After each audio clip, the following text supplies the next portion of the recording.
Yes, welcome back. Let's try again. Something pop up my screen. I don't like to record my folders on my computer. So I'm laying in my bed, like to read this. Traction engine. A typical preserved traction engine, 1909 Burrell 6 NHP, nominal, general purpose engine. At Great Dorset Steam Fair in 2018, a traction engine is a steam-powered tractor used to move heavy loads on roads, plow ground or provide power at a chosen location. The name derives from the Latin tractus, meaning drawn, since the prime function of any traction engine is to draw a load behind it. They are sometimes called road locomotives to distinguish them from railway locomotives, that is steam engines that run on rails. Traction engines tend to be large, robust and powerful, but also heavy, slow, and difficult to maneuver. Nevertheless, they revolutionized agriculture and road haulage at a time when the only alternative prime mover was the draft horse. They became popular in industrialized countries from around 1850. When the first self-propelled portable steam engines for agricultural use were developed. Production continued well into the early part of the 20th century, when competition from internal combustion engine-powered tractors saw them fall out of favor, although some continued in commercial use in the United Kingdom well into the 1950s and later. All types of traction engines have now been superseded in commercial use. However, several thousand exemplars have been preserved worldwide, many in working order. Steam fairs are held throughout the year in the United Kingdom, and in other countries, where visitors can experience working traction engines at close hand. Traction engines were cumbersome and ill-suited to crossing soft or heavy ground, so their agricultural use was usually either on the belt powering farm machinery by means of a continuous leather belt driven by the flywheel, a form of power takeoff, or in pairs, dragging an implement on a cable from one side of a field to another. However, where soil conditions permitted, direct hauling of implements, off-the drawbar, was preferred in America. This led to the divergent development of the steam tractor. This aside, American designs were far more varied than those of the British, with different boiler positions, wheel numbers and piston placements being used. 1. Additionally, American engines often had higher top speeds than those of Britain, as well as the ability to run on straw. 2. History. Limits of technical knowledge and manufacturing technology meant that practicable road vehicles powered by steam did not start to appear until the early years of the 19th century. In 1841, Ransomes, Sims and Jeffries produced an early traction engine. The design, which was led by a horse to steer it, failed to attract any purchasers. 3. They tried again in 1849, this time without the steering horse, but the machine was underbuilt for threshing work it was designed for. 3. The commercially successful traction engine was developed from an experiment in 1859 when Thomas Aveling modified a Aveling and Porter traction engine of Eleanor, a 110 horsepower traction engine hauling timber in the Sierra Nevada mountains. 2. Traction engine hauling war material for the Nicaraguan government. Clayton and Shuttleworth portable engine, which had to be hauled from job to job by horses, into a self-propelled one. 3.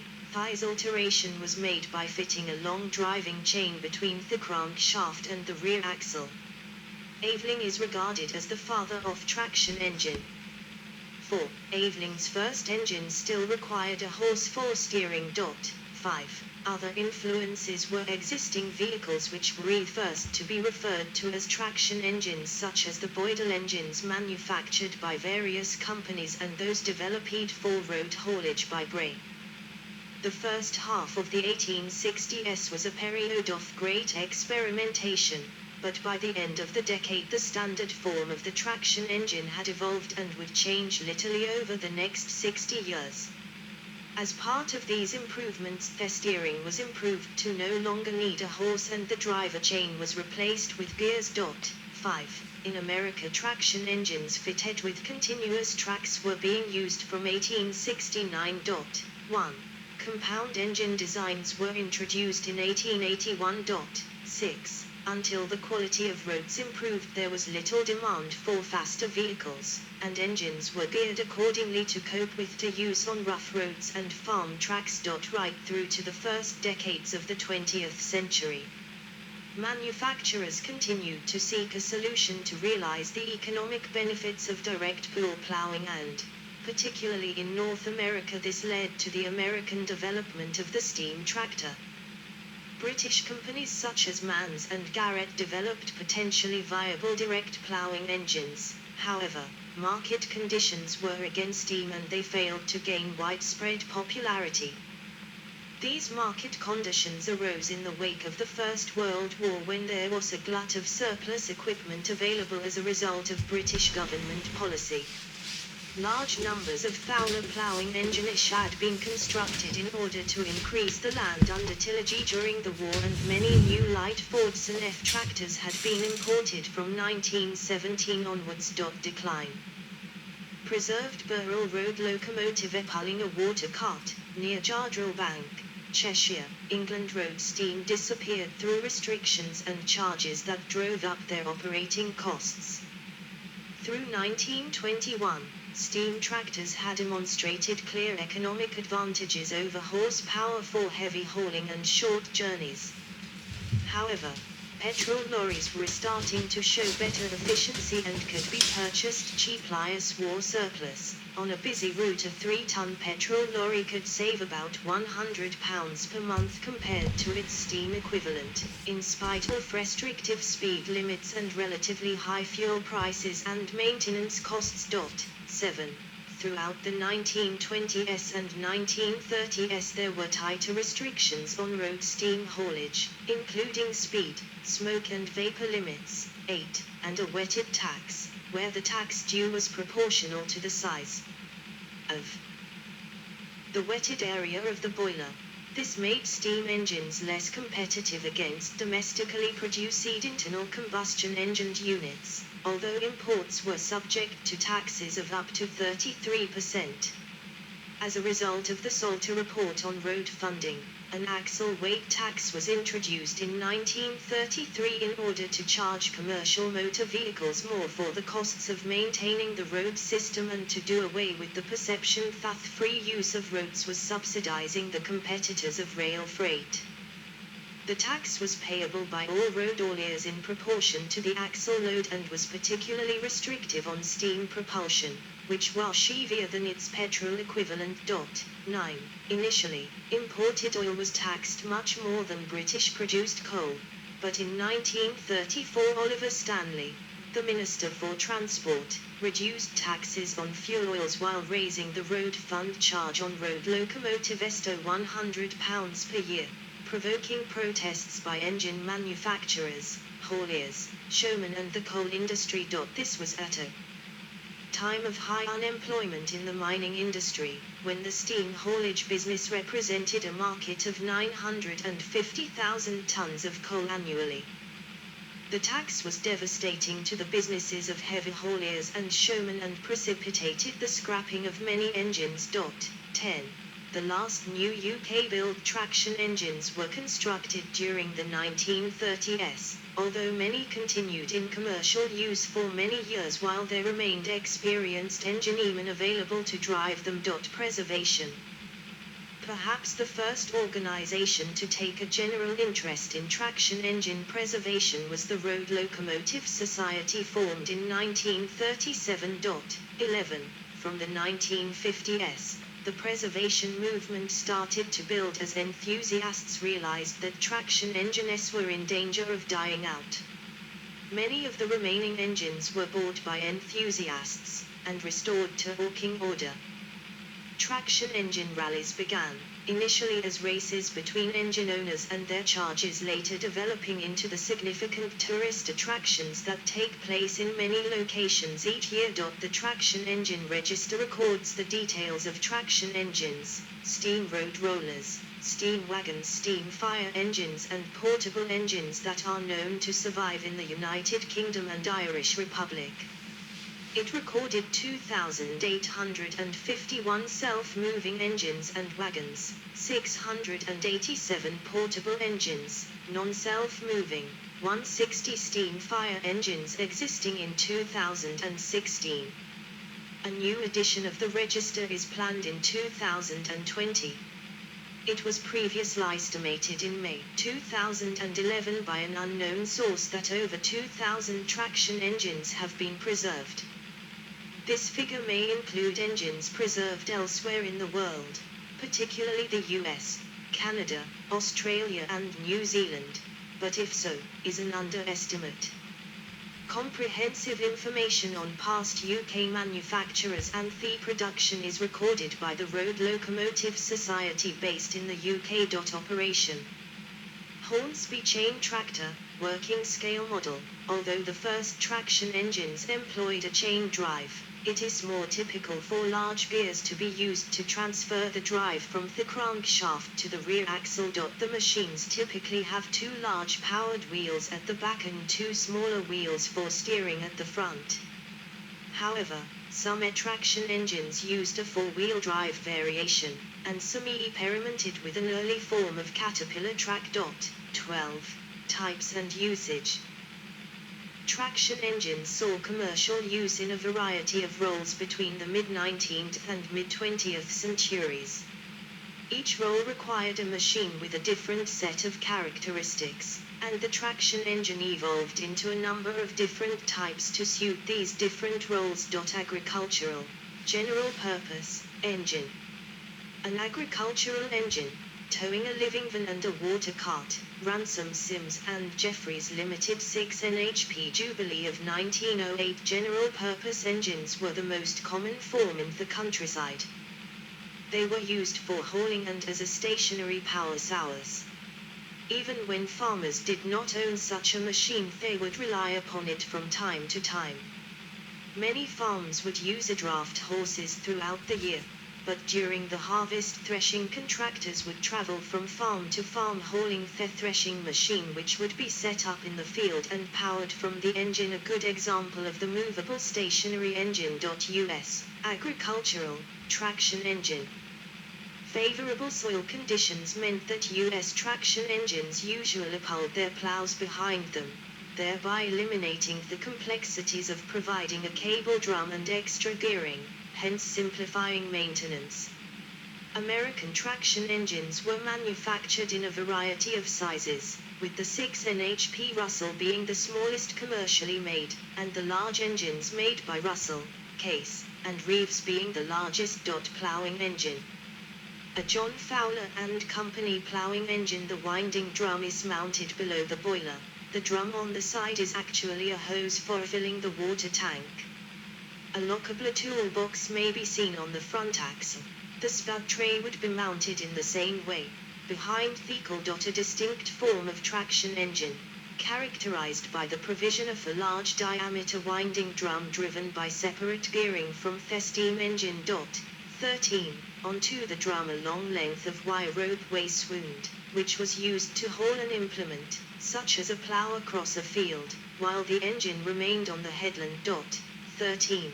This minimized the area of land subject to soil compaction. The winding drum was either mounted horizontally, below the boiler, vertically, to one side, or even concentrically, so that it encircled the boiler. The majority were underslung, horizontal, however, and necessitated the use of an extra long boiler to allow enough space for the drum to fit between the front and back wheels. These designs were the largest and longest traction engine to be built. Mostly the plowing engines worked in pairs, one on each side of field, with the wire rope from each machine fastened to the implement to be hauled. 14. The two drivers communicated by signals using the engine whistles. 14. Occasionally an alternative E-system was used where the plough was pulled between a single engine and an anchor. 14. A variety of implements were constructed for use with ploughing engines. The most common were the balance plough and the cultivator, ploughing and cultivating being the most physically demanding jobs to do on an arable farm. Other implements could include a mole drainer, used to create an underground drainage channel or pipe, or a dredger bucket for dredging rivers or moats. The engines were frequently provided with a spud tray on the front axle, to store the spuds which would be fitted to the wheels when traveling across claggy ground. Ploughing engines were rare in the US. Ploughs were usually hauled directly by an agricultural engine or steam tractor. History. The first steam ploughing engine built and trialled was in 1837 when John Heathcote MP demonstrated a steam-powered vehicle he designed for ploughing very soft ground. 15. 16. This used a very early form of continuous tracks, and its twin-cylinder steam engine could be either used for the ploughing winch or for propulsion. Another ploughing engine, devised by Peter Drummond Burrell, 22nd Baron Willoughby de Eresby, possibly designed by Daniel Gooch and constructed at Swindon Works, the Royal Highland and Agricultural Society of Scotland, awarded £100 out of a possible £500 of its prize for creating a steam ploughing engine. 17, was exhibited at the Great Exhibition of 1851 in London. Lord Willoughby had indicated that his design could be copied freely, and Fowler had visited Grimsthorpe Castle, the estate where the ploughing engines were deployed. 18. Between 1855 and 1857 a farmer by the name of William Smith and John Fowler developed wire-driven ploughing engines that were powered by portable engines. 19. By 1863 W. Savery and Sons had introduced a mobile ploughing engine and were using engines at both ends of the field. 20.